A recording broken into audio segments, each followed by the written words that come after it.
Okay, so the next one we look at is vertex color, and this is a very useful way of getting information into our meshes, either baked or painted. So effectively, every vertex in the engine has with it a color parameter, and we can read that color parameter in our materials. So here we're reading the vertex color and just plugging it straight into emissive color. So it's less about how we set up the input data and more about how we use it inside our material. Excuse me. So how do we set up our vertex color? Well, we can do it in our modeling program and then make sure that when we import that with it. So this plane here has some vertex colors on it, and if I actually just open the blueprint and grab the plane, give it a second, import backplane, this mesh here. So it's called SM plane vertex colors.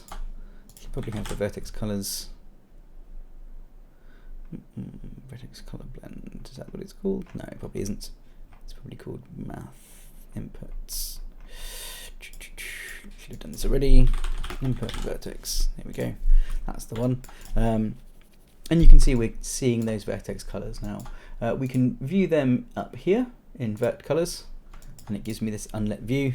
And if I remove the material for a second, just back to default, you can see that's actually the vertex colors being been imported. And then if I go back to lit or turn off vertex colors, you can see them up there. So I painted this in Maya, just using the vertex color tools there, and then imported the mesh. Now it is worth saying, if I go up here and find my examples, it is in input data. I want the mesh. What did I do with the mesh? 1 second.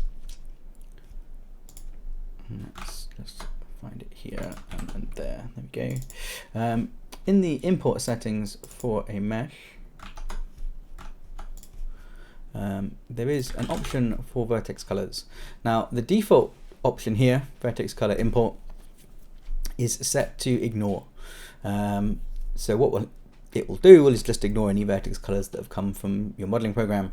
So if you do want to paint your meshes in Maya, which is something I do all the time, you want to make sure this is set to replace, and then it will actually replace them on import. So when I re-import, it's going to re-import and replace that. So just something to be aware of. If I go to the import window, so right click and import, let's see if I can find a mesh. What did I put these things? Source, FBX, vertex colors.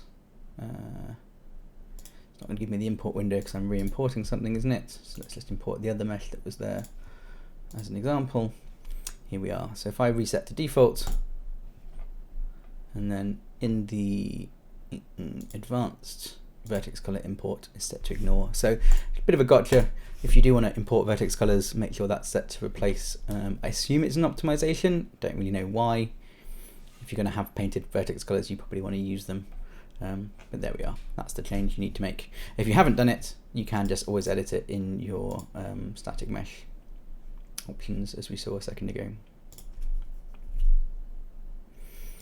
This is going to take a second because I've just cancelled that. It's probably fine. So the other option for our vertex colors, as well as importing them from a model, is we can paint them in the engine. We're going to be having a whole set of material examples, building up vertex painting materials in the second half of this course, so we'll go over that a lot more there. But Unreal has a vertex painting tool. This is hanging quite badly,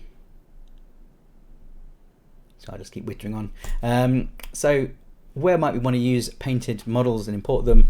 Foliage, really important, or really kind of common thing to do there.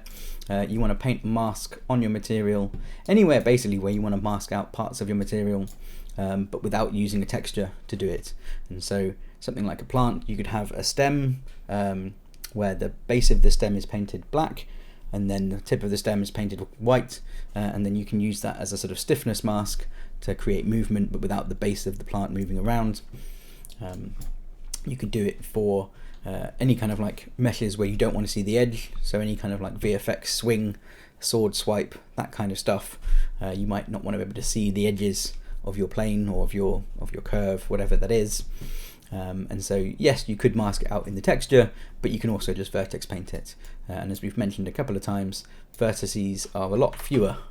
This in fact only has 4, and so because of that, it's much cheaper to use a vertex color thing to do, and especially if you're comparing it to a texture, where a texture would have a texture lookup, and that can be quite an expensive thing. So vertex colors, very, very powerful, very useful. And as I say, we've got the vertex painting mode up here, mesh paint, and you can paint on your objects.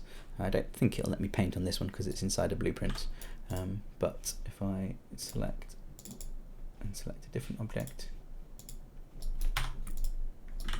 why won't it let me select things? That's the sky. I don't want the sky, I want one of the objects. Okay, looks like my Unreal is about to crash. So yeah, vertex colors. We will cover vertex colors in a lot more depth in the vertex painting example, from the material side, but just from the setup side, paint your models and import them, or paint the models using the mesh paint mode up here.